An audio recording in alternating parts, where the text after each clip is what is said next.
Hello and welcome to another episode of Business for Your Lifestyle. My name again is Crystal Marie Seeley and I'm talking to you from my company Successiory. This month and for the rest of the quarter we're going to be looking at your pricing. I just wanted to reframe this a little bit because what happens is a lot of us hear these things over and over again but we never actually let it sink in.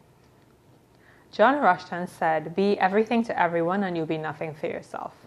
I'd like to add to that, if you're trying to be everything to everyone, you're not quite being exactly who you're trying to be to the people who will actually value what you have to offer.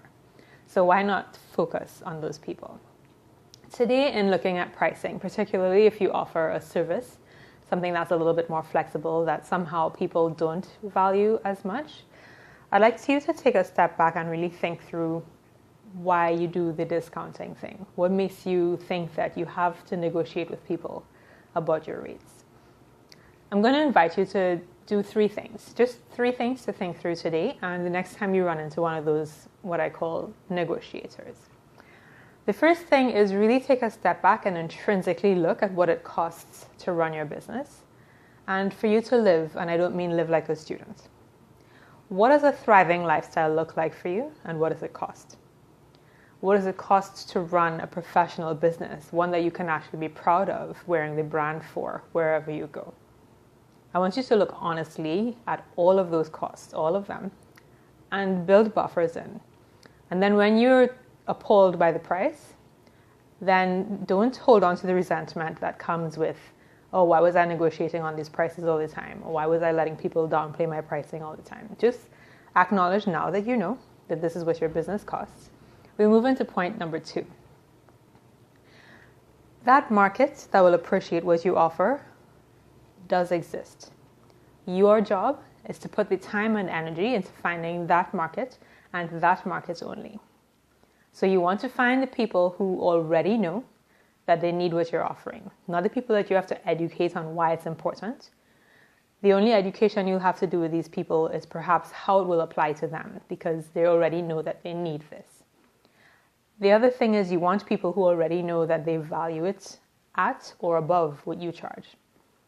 This way, the conversation on pricing doesn't come up. What comes up is the value and what they're actually getting. And you already know how to play in this field because you're an expert at what you do for these people.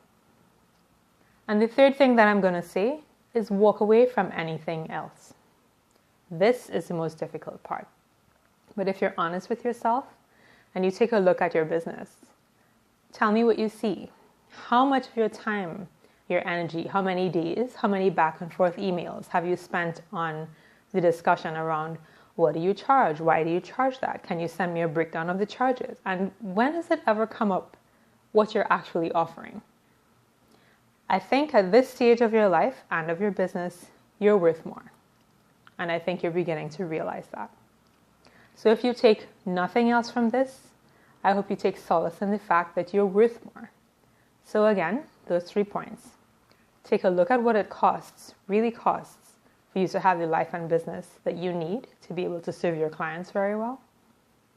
2, find that market and focus solely on the market that appreciates that. And 3, walk away from anything that doesn't appreciate it. All the negotiators, all the people who beg for discounts, run. Maybe at a later point in your life when you're able to give back because you have an overflow of resources, you can go back to those people. Maybe do that education. But for now, let's keep you sustainable and thriving. Have a good one.